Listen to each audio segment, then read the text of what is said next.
that. We probably won't get to all of them. But number one, we'll look at Joseph's circumstance.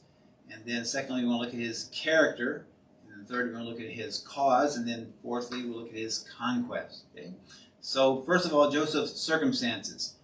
Joseph did not have an easy life. Even though he determined from a young age to obey God, to be faithful to God. And God had blessed him, and God had revealed things to him personally. But his circumstances were difficult. Other people around him did not treat him right. First of all, he was abused by his own family. In Genesis chapter 37, look at that real quick. Genesis chapter 37. Oops. Genesis chapter 37, verse 4 through 8 says this. And when his brothers, let's talk about Joseph, when his brothers saw that their father loved him more than all his brethren, they hated him and could not speak peaceably unto him. And Joseph dreamed a dream and told it to his brothers. And they hated him yet the more. And he said unto them, Hear, I pray you, this dream which I have dreamed. For behold, we were binding sheaves in the field, and lo, my sheaf arose and also stood upright. And behold, your sheaves stood around about and made obeisance, or bowed, to my sheaves. And his brothers said to him, Shalt thou indeed reign over us? Or shalt thou indeed have dominion over us? And they hated him yet the more for his dreams and for his words. So his brothers hated him. They did not like him. They hated him. Even though, this is something that God had revealed to him, and he was sharing what God had revealed to them. They were wicked brothers. And there are many things in Genesis that record some of their wickedness. They were wicked. They killed people sometimes in vengeance. Judah slept with his daughter-in-law. He didn't know she was his daughter-in-law, but he had no problem going into a harlot. And that's the kind of people they were. They were not godly kind of people. But Joseph obeyed God. God revealed things to him because he was faithful. He obeyed God, right?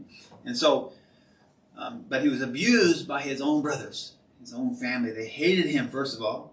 And then second of all, in verse 11, if you look in verse 11, it says that his brothers envied him. Verse 11 says, and his brothers envied him, but his father observed the saying. So his brothers hated him.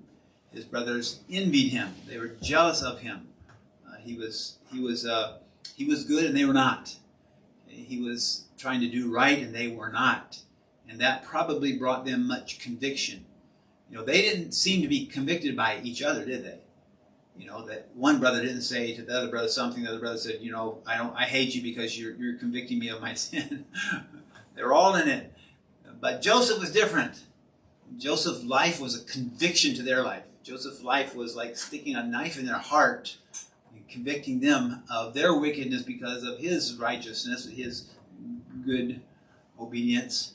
And so they were jealous of him. They envied him. And then in verse 20, chapter 37, verse 20, shows the hatred, the extent of the hatred that they had for him. Verse 20 says, Come now, therefore, and let us slay him and cast him into some pit. And we will say, some evil animal hath devoured him, and we shall see what will become of his dreams. They hated him so much that they wanted to kill him. Can you believe that? His own brothers wanted to kill him, get rid of him so that they would probably, because it was a conviction to their conscience, and he pricked their conscience, and he said, let's get rid of this guy. Otherwise, we're not going to have any peace in doing our evil, But he was hated, he was envied, and he was sought to be killed. They wanted to kill him. Okay? Everything, if you see this, everything gets worse and worse. Just as we go talking about Joseph's life, just see how worse it gets. First of all, they hate him, and they envied him, and they wanted to kill him.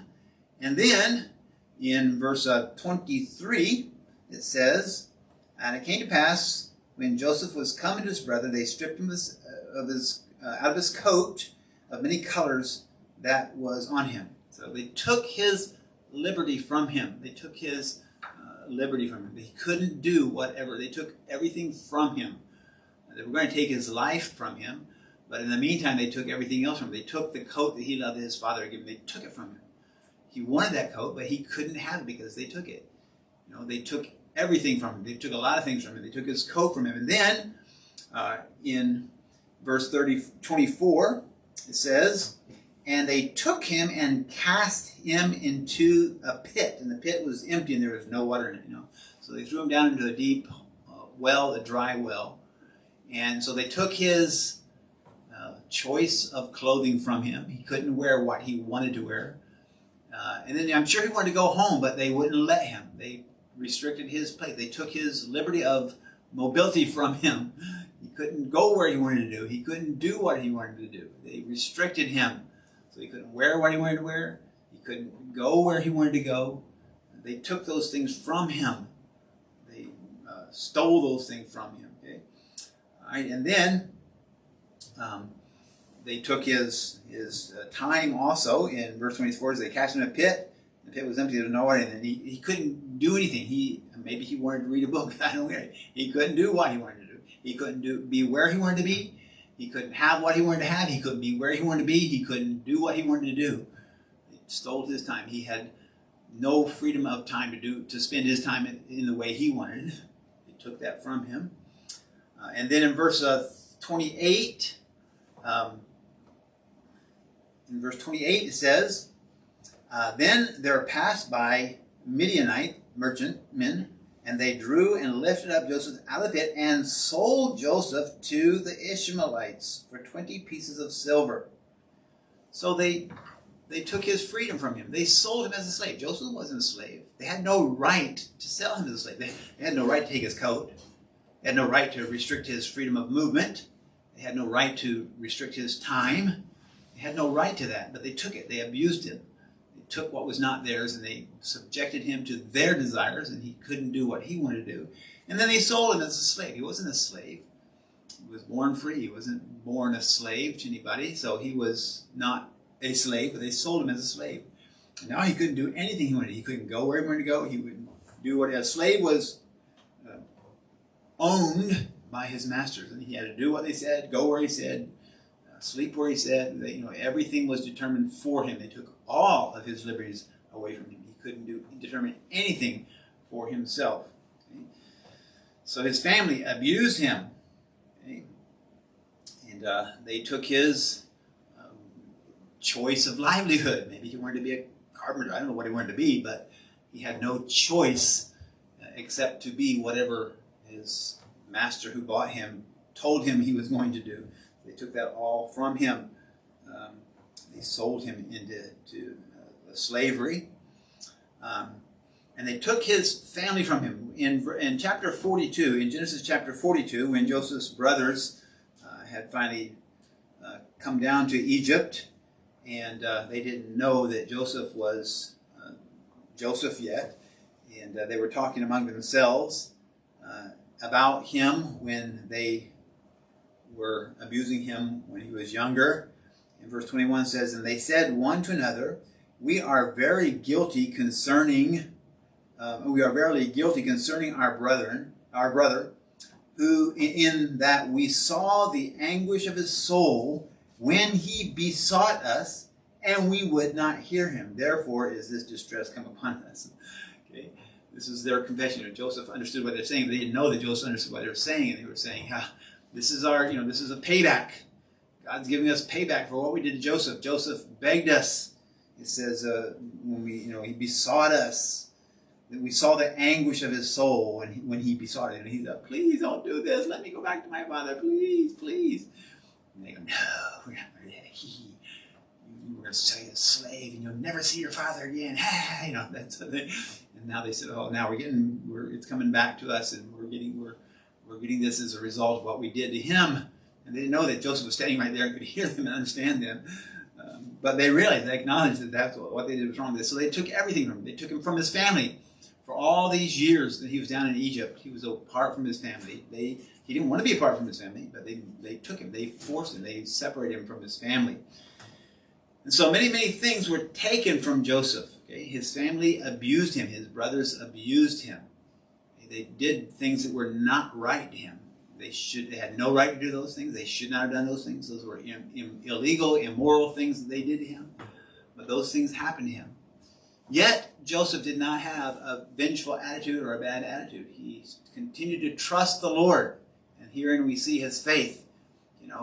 Even though he's abused, even though people did things to him that shouldn't have been done to him. They didn't have the right to do that to him. Any of that stuff. They did it. But he realized God is sovereign. Nothing can happen to me outside of God's sovereign will. God allows these things for a purpose. And even though I might not know what that is right now, God allows these hardships for a purpose. And I'm going to trust God. I'm not going to try to exact vengeance. I'm going to trust God.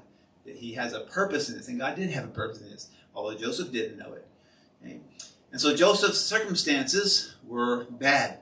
First of all, his family abused him. And then secondly, his employer or his master abused him. His employer, I guess I would say, or his employer's master's wife, abused him. Okay? In chapter 39, chapter 39, Genesis chapter 39, and verses, first of all, 7 through 12, says this. And it came to pass after these things that his master's wife cast her eyes upon Joseph and said, Lie with me. But he refused and said to his master's wife, Behold, my master wotteth not, or doesn't know what is with me in the house, and hath committed all that he hath to my hand. There is none greater in this house than I, neither hath he kept back anything from me but thee, because thou art his wife. How then can I do this great wickedness and sin against God? And it came to pass, as she spake to Joseph day by day, that he hearkened not unto her to lie by her, nor to be with her. It came to pass, let me see, I think that's, verse 12. And it came to pass about this time that Joseph went to the house to do his business, and there was none of the men of the house there within. And she caught him by the garment and said, Lie with me. And he left his garment in her hand and fled and got him out. Okay? So his master's wife abused him. His employers abused him. Now this is what you call sexual harassment. Usually it's the other way around. Usually it's some man sexually harassing a woman in the company. But in this company, in this employment or this servitude situation, Joseph's master's wife was sexually abusing him. She wanted him to sin with her. And he said, No, I'm not going to do it. No. But day after day, she constantly tried to get him to sin with her. So he was abused at work in his employment. He's faithful. He was doing his job. His master trusted him with everything he had. There's nothing the master didn't. So if you take care of everything, what about take care of it? How about that? You take care of everything. What about your personal finances? Take care of everything. You are in control of everything. And so Joseph was trustworthy, and Joseph was trying to fulfill his occupation, which is, his. Even though he was not a slave, he was fulfilling his duty as a slave well, because he knew that God had appointed him there, even though he was abused in his getting there. God had appointed him, and he realized that, and he trusted God, and so he was fulfilling it. But then, even at his work, he was harassed and hassled and abused. Okay. And then verse 17 says he was not only sexually harassed, he was falsely accused. In verse 17 it says his wife is telling her husband, and she spake unto according to these words, saying, The Hebrew servant which thou broughtest unto us came in to me to mock me. And it came to pass just verse 17. So she lied about it. She said, he did that to me. He came in to me and he tried to, attack me and wanted to go to bed with me. And it's the other way around. She's the one that did it to her. And then, 18 to 19 says, and then it came past, I lifted up my voice and cried, and he left his garment and fled out. And that was a lie. So, not only was he sexually harassed, he was falsely accused. It wasn't him that was doing the sexual harassment, it was her. And it was a lie. She lied about him. But guess what? Who did the master believe? His wife. And so in verse 20 it says, verse 19, 20, it says, "And it came to pass, when the master heard the words of his wife, which she spake unto him, after this manner did thy servant unto me, that his wrath was kindled, and Joseph's master took him, and put him into the prison," a place where the king's prisoners were bound. And he was there in the prison. Joseph didn't do anything wrong. He was serving faithfully. The wife was trying to sexually harass him and abuse him. And then she falsely lied about him. She said he came in to be with me when she's the one that wanted him to be with her, and he wouldn't. And the master said, I'm going to throw you in jail. You're getting it. So he was sexually harassed. He was falsely accused. He was wrongfully imprisoned. They put him in prison. He didn't do anything wrong. By this time I probably wouldn't have any hair. I didn't do anything wrong. I was faithfully serving my master. Even though I'm not really supposed to be a servant, a slave, I'm doing the best I can. I'm faithfully serving. And then the master's wife tries to get me to do something wrong, and I could have. He could have yielded, and we'll see that in a minute, but he didn't. He said, "No, that's not right. I'm not going to do that." And then she turned it on him and said he did this and lied about him, and then he got thrown in jail. He didn't do anything wrong. Okay? But, again, he wasn't pulling out his hair. He was trusting the Lord. He said, God has something for me here, I guess. Even though, he realized God's sovereignty. Man couldn't put him there if God didn't want him to be there. So God wanted him to be there for some purpose. Didn't know what it was, but for some purpose. And so he was faithful. Even in the jail, he was faithful. And so he was abused by his own family. He was abused by his employers. And then thirdly, he was forgotten by his friends. I remember when he got into the prison, he was faithful in the prison. And so pretty soon, the keeper of the jail said, "Hey, you take care of everything, Joseph. You're faithful. You're able. You just do it all." And so Joseph was basically in charge of the prison, even though he was a prisoner in prison. The keeper of the jail trusted him because he realized he was faithful. And so Joseph was taking care of the other prisoners.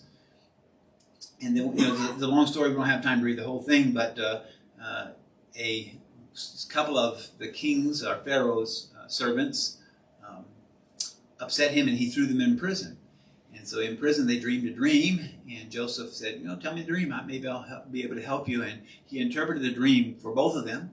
And one of them was going to be executed, and one of them was going to be restored to the position.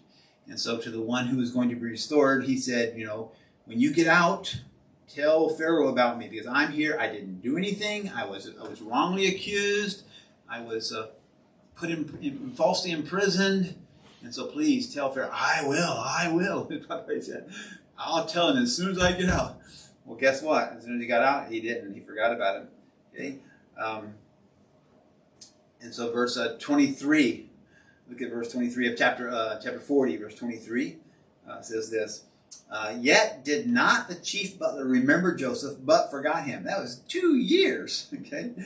2 years passed, and he forgot. I don't know if he conveniently forgot or he actually forgot. He goes, "Oh yeah, I remember now." Or he just I don't want to be reminded of my time in jail, so I'm going to forget about Joseph, forget about the whole thing, And so deliberately forgot about it until the king needed somebody to interpret his dream. Whatever the case is, Joseph languished in prison for 2 more years because of his friend forgetting about him. So his family abused him. His employer abused him. He was forgotten by his friends. That's hard circumstances that Joseph faced. Joseph was wronged on every turn. Everywhere he went, he was wronged. He was faithfully serving God. He was faithful in his family. He was faithful. He was telling him what God told him. He was telling his brothers hated him. They wanted to kill him. And they finally sold him. They abused him but he was just trying to faithfully serve the Lord and tell them what God had told him. And then he was abused by his employers, even though he faithfully served him, his master. He was falsely accused and put in prison. And in prison, he helped and told the one servant that he would be restored. He was, and said, "Don't forget me." He said, "I won't." And he forgot him for 2 years. All right, so Joseph did suffer a lot of abuse, not things that he did. Sometimes we suffer for our own ignorance and our own wickedness, but Joseph was faithful. He didn't suffer because of what he did. He suffered because of somebody else. But he was faithful. He continued to trust God, believing that God had something. God had some plan. He didn't know what it was, but he was going to be faithful to God. All right? And then, so we look, that's his circumstances. Joseph's circumstances were harsh. Joseph went through a lot. Probably most of us don't face those difficulties. We face maybe some difficulties. Harassment from people, people maybe people lied about you. I doubt anybody has thrown you into prison falsely. You might have been falsely accused, even though it might not have ended up in prison. But there are people in prison who are falsely accused. So there are people like that. But most of us don't suffer, much of that abuse. We might suffer some, but we don't suffer all of it. Our family wants to kill us, and our friends forsake us, and then our employers lie about us and throw us into jail. And then, all those circumstances happen to Joseph. Everything bad happened to Joseph. You would think that he would give up, but no, he was faithful to God. So God's had a plan. God is sovereign. I believe God's sovereign. Now, why was Joseph able to go through these trials without his faith weakening? Because of his character. Okay? Joseph's character. You see Joseph's character in his obedience. In chapter 37, back up in chapter 37, his father sent him to check on his brothers. In verse 13, it says, and Israel, or his father Jacob, said unto Joseph, do not thy brethren feed the flock in Shechem? Come, I will send thee unto them. And he said, here am I. It said him, here am I. Jacob said, go see how your brothers are doing. They're supposed to be in Shechem. Go see what they're doing. He said, okay, yes, sir, I'm going. And he got on a donkey or whatever and took off to find his brothers. So he was obedient. He obeyed his father. Even though he knew his brothers were wicked, he obeyed his father. His father was worried about them, so he wanted to go check on them like his father said. And so he went to check on them. So he was obedient. But not only was he obedient, he was diligent. In verse 15 through 17, it says, and a certain man found him, and behold, he was wandering in the field. And the man asked him, saying, what seekest thou? And he said, I seek my brethren. Tell me, I pray thee, where they feed their flock. And the man said, they are departed thence. And I heard them say, let us go into Dothan. And Joseph went after his brethren and found them in Dothan. Okay? So Joseph could have gone. His father said, go check on your brethren. He could have gone and said, oh, they're not here. Gone back to his father and said, I went to Shechem and they weren't there. Sorry. And that would have been obeying his father, right? His father told him, go. And he went and they weren't there. And so he could have come back and said, they weren't there. Sorry. And then he would have been obedient. But he was not only obedient, he was extra obedient. He was diligent. Okay? So he said, I can't find them here. I wonder where they are. I know I want to report to my father where they are, so I'm going to try to find them. So he's looking all over the place for them. Here and there, and somebody found, what are you looking for? I'm looking for my brothers. Oh, I heard them say they're going to so-and-so. Okay, and so he went miles away farther than his father had sent him to check on them, to report to his father about them. Okay? So he was very diligent. He was not only obedient, he was diligent. And then he was faithful. In chapter 39, verse 8, says this. Verse 8 says, but he refused and said to his master's wife, behold, my master wotteth not what is with me in the house, and has committed to all things into my hand. He could have, this is when, again, the temptation, his master's wife wanted to go to bed with him, and he could have. He could have said, oh, my master's not here. I'm sure his wife was beautiful, and so he could have said, I could get away with this. And every time my master leaves, we could be together. And I'm sure it was a temptation to him. It was a temptation from the lust of his flesh. But he was faithful. He said, I'm not going to do that to my master. My master's gone, but it doesn't matter. You belong to my master. You're his wife. You're not mine. You're his. You're supposed to be his, not mine. And I'm not going to take what is not mine. I'm faithful to my master. He wouldn't have stolen a penny from his master. And his master knew that. That's why he left everything in his hand. He didn't even know what he had, it said. He didn't know how much he had in the bank. Somebody asked him, how much you got in the bank? I don't know. Hey, Joseph, how much we got in the bank? And Joseph could tell him. And Joseph didn't steal. He didn't pilfer his funds. He didn't take his master's funds. He was faithful. And he didn't take his master's wife, even though he could have. And his master's wife pushed her to do that. He could have, but he was faithful. So he didn't do that. And then he was also disciplined. In verse 10 it says, "And it came to pass as she spake to Joseph day by day that he hearkened not unto her to lie by her or to be with her." Okay, it wasn't just a one-time thing. Like, oh, I'm glad that temptation's over. No, every day, all day, Joseph, come on, Joseph. Next day, Joseph, my master's gone again. Next time he's gone, Joseph, Joseph. And it was constant, but he was disciplined. You know, it's easy to resist temptation maybe once, twice. And when the temptation is constantly there, always, and it's just pulling and pulling and pulling at you, and all your friends are telling you to do it, and you know it's hard to resist temptation. But he was disciplined. I'm not going to do this. I'm not going to. He was determined. He was disciplined. And he said he would not do that. And then he was well organized. That's why his master entrusted everything to him. Verse 4 of chapter 39. His master said, "Joseph found grace in his sight, and he served him and made him overseer of his house, and all that he had he put into his hand." His master entrusted him with everything because he was well organized. He was disciplined. He was organized. I'm sure he had some kind of spreadsheet. He didn't have a computer, but he had some kind of chart probably to organize. And his master could ask him an account of something. Well, how much do we have in this account or whatever? And he could tell him, "Let me look that up." There it is. Boom. He was organized. And that's why his master trusted him. And there are other verses. Verse 22, for example, says, "And the keeper of the prison committed to Joseph's hand all the prisoners that were in the prison. For whatsoever they did there, he was a doer of it." Okay, so in prison, when the master, put him in prison, even in prison, he was diligent. He probably kept the records of the prison, and he was managing. Everything that was done there was done by Joseph. The prisoner, if anybody came and says to the warden, "What about this?" "I don't know. Go see Joseph." Everything was turned over to Joseph because he was diligent. He was organized. He was diligent, and so he was an organized, diligent person. That's the kind of person he was. And then finally in verse 41, chapter 41, verse 39, he was wise. Chapter 41, verse 39 says this. "And Pharaoh said unto Joseph, For as much as God hath shewed thee all this, there is none so discreet and wise as thou art." Okay? And when finally he stood before Pharaoh, and he said, "Pharaoh, this is what your dream means, and so you need to find somebody who will be able to manage your land because you're going to have 7 years of prosperity, abundant crops. But then after that, you're going to have 7 years of famine. And so you need to prepare. You need to get somebody to collect all the food now and to get ready for this 7 years of famine."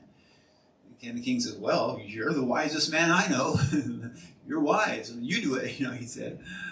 But Joseph was wise. Everybody saw that. The king, the king of Pharaoh just met the guy, but he knew that about him. That was his character.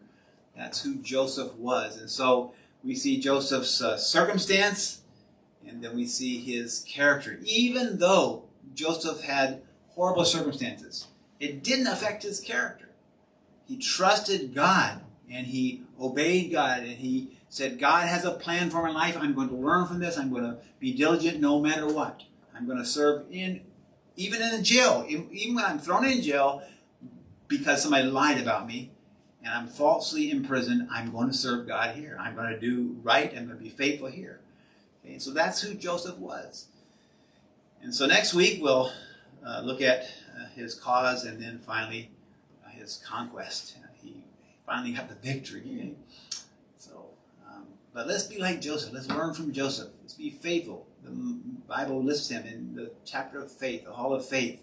He was a faithful, faithful, faithful man. So let's learn from him. Let's be like that. If people abuse us, should we cry and run away and seek revenge? "Well, I'll get you, just wait." No. Joseph said, "Hey, God's sovereign. You might think," and verse, I don't want to steal my own thunder, but the conclusion is, chapter 50, Joseph says, "You meant it for evil, but God meant it for good." He all along, that was his whole idea. No matter who does what and intends it for wrong, God intends that for good. Whatever it is, whatever bad circumstance it is, God intends to use that for his glory, and he intends to use that bad circumstance in my life to glorify him. I don't know how, I don't know when, but he is, and Joseph was faithful. And so that's what we need to be. We need to say, I don't know, the circumstances don't seem, people lie about me, they cheat, they steal, whatever. Whatever happens to you, that people do to you, that is abuse, that you should say, I don't know what the Lord's doing, why he's allowing that in my life, what he's trying to teach me from that, but I'm going to be faithful to him. I'm going to learn from what God has me to do and be faithful and serve him no matter what. And one of these days, God will reward you. He will bring things to pass, and his will be able to be accomplished. And that's what reward is. Not we'll have a bunch of money or anything like that. Okay? You'll be able to accomplish God's will for your life, and that's the reward. So let's be faithful to him. Let's close in prayer. Father, we thank you for this time together. Thank you for these lessons from Joseph. I pray that you would help us not to forget them.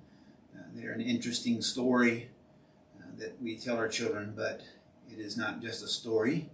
It is a story written a history, a historical record written in your word for a purpose, and help us to learn from it and to be like Joseph, to be faithful to you in spite of any circumstances that we face in our life. Help us to realize you are sovereign. Nobody can do anything against your plan. And every circumstance that we go through in life, you have a purpose for it. You're in control. It's not above and beyond your control. You're in control. And I pray you help us to submit ourselves to the situation so that your will be done. Your name will be magnified and glorified. In Jesus' name we pray. Amen. All right. Let's close by singing one more song.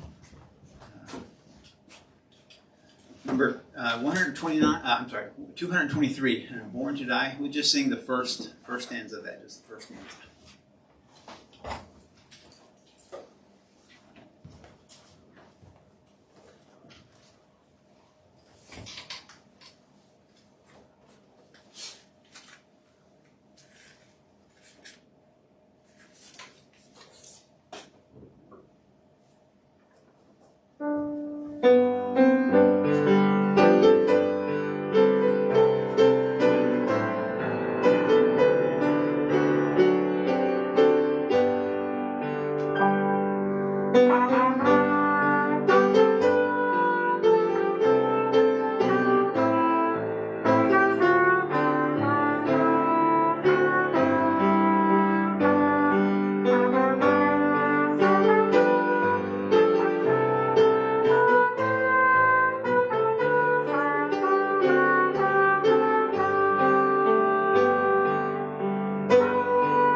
Okay, thank you. And we have some snacks here. I'll get some drinks out, so I hope you can stick around for a little bit of fellowship.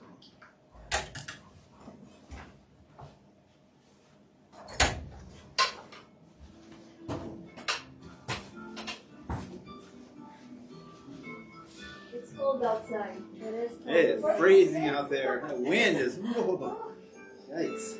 Yeah.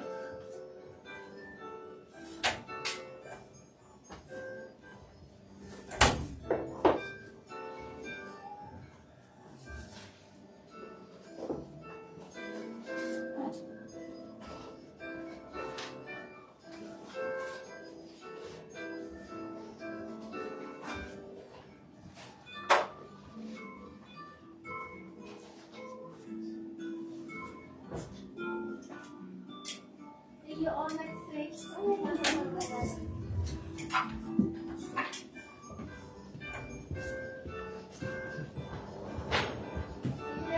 Okay.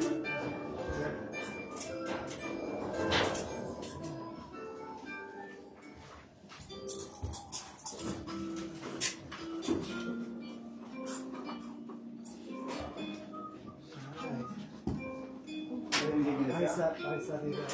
You did? Enjoying myself. If I have a chance to hear everything, I'm so happy. But I must be so busy. Thank you for coming. See you next week, hopefully. あ、こんにちは。ありがとうございます。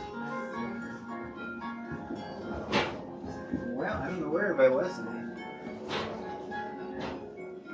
I guess I'll text Rosden and see what song he wants to play. He said he was going to play something. I wasn't here today. So I got Jaden's playing First Noel, right? That's what your dad said. And then Julian's playing Silent Night. Olivia's playing Christmas Bells. And Shiro is doing Mary Did You Know and Once in Royal David City. And the men are doing First Noel too. We're singing First Noel. You're playing First Noel. Are you playing something else? You're going to play First Noel? If you're going to play something else, let me know. I'll change it because I need to write the program down.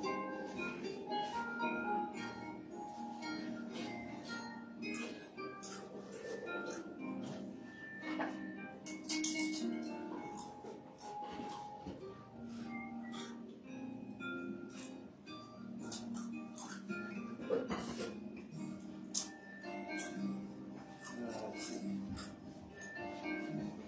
さっき土曜日僕がケーキ取りに行くって言ってたんですね。ああ、やっぱ一緒に行くよね。やっぱなんかそう聞こえた気がしたんですよ。もう勝手に名前が入ってる。そういやまあそれ間違いないんですけど。だってジョンさん本当って8時半集合で。そう、9時からだから24日はね。この間早く行っちゃったかな。なんか休みの時に行ったら早く行こうと思ってちょっと車で待ってパソコン持ってきて車でこうやるからって言って行ったら空いてたんよ。もう9時半頃行ったら空いてたって。だから忙しい時は開くんだって早く。なんか24日とても忙しそうだから。でも早く行くと誰もみんな10時だと思うでしょ。はいはいはいだから空いてますよ。9時から10時までは結構空いてまして。早く行って早く終わればみんなが来る前に終わればね。そう。でもね、あんまり食べるとさ、ここ、やつない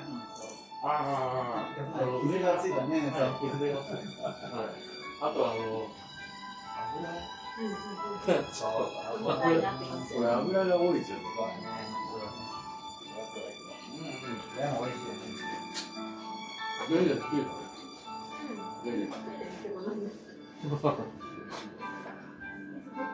食べて。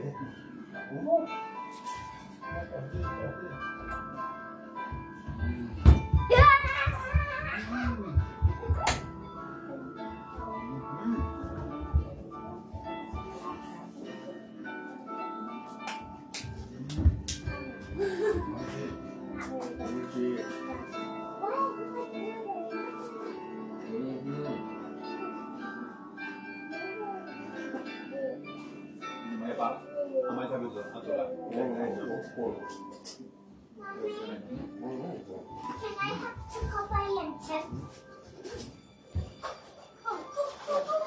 Hey, chips made out of vegetables, right? They're potatoes. Yeah, pure starch.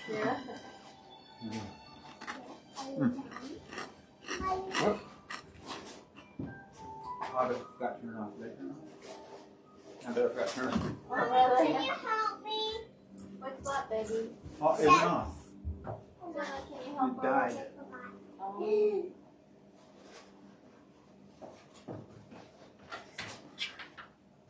なんかうちのティムさんにも言ったんですけど、お腹にいる子供なんか多分大丈夫なんですけど、普通心臓のから血管が3本出てるらしいんですよ、人間って。だけどうちのその子は4本。だからなんか 1% らしいです。その確率が。はい。うわで、その4骨がこの右の鎖骨の下に通ってるらしいんですよ。まあそういう 1% の人が。で、その血管がほとんど問題ないらしいんですけど、問題あるときは子供の時に食道とか気管にこう血管があることでこう圧迫して苦しかったりするんですよ。Yeah, I know your password. もうその両方も確実なんですかね。みたいですね。はい。でもなんか大人でも全然今までそんなこと言われたことなかったですみたいなレベルで気づかない人もいるらしいです。たまに子供の時問題なかったら問題ないらしいんですけど、はい。だからもし子供の時に苦しいとかになったら、それをこう掘る手術しないと。でも子供の時に手術かわいそうだね。本当辛い。子供の頃は辛い。でも忘れちゃうから子供の時はね覚える記録がないので書いていいね。まあね。まあ親が辛い。かわいそうな子供がね。これかわいかったね。お話なんか予防接種でも。ジェイデンが赤ちゃんの時の泣くでしょ。最初の予防接種で泣いてる。私も泣ける。見てるのが辛い。この間のジラの前の手術とかもなんか足手術も辛いんですけど親として見たりはない。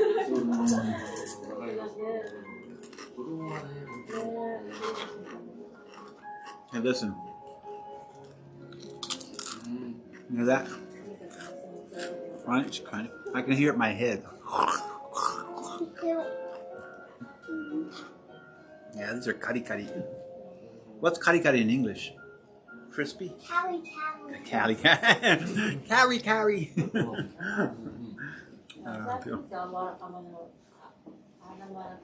Yeah, definitely. Yeah. But it's different than the English one, so it's like, you know. We saw it crunchy or crispy, something like that, you know. Japanese like kari kari, so it says kari kari, but I wouldn't say it's, you know, I'd say like kari, it sounds like crunch, you know. Crunch is an onomatopoeia too, I think. But. Yeah, 日本語のね、what's onomatopoeia in Japanese? なんだっけ。音なんとか発音、なんかカリカリとかポキポキとかなんていうの？用語？両語。日本語。そうか。だから日本の日本語は外人にはちょっとおかしい。だって犬ってワンワンって何？ワンワンって言わない。ワンワンって言う。まあ英語もね変だけど、ワンワンしてるとか、ふかふかしてるとか、そういうのは外人わかります。そう。ふかふかふわふわ。似てるけどちょっと違うみたいなニュアンス的に。で勝手に言う人もいるでしょ。なんか本当にそれ言葉かなって言うやつもいるんだけど、なんか若者がなんか変なサクサクとかね、いろいろこう合うのかな、サクサク合うけど、なんかそういう合わないのもつってそうかなって。Good.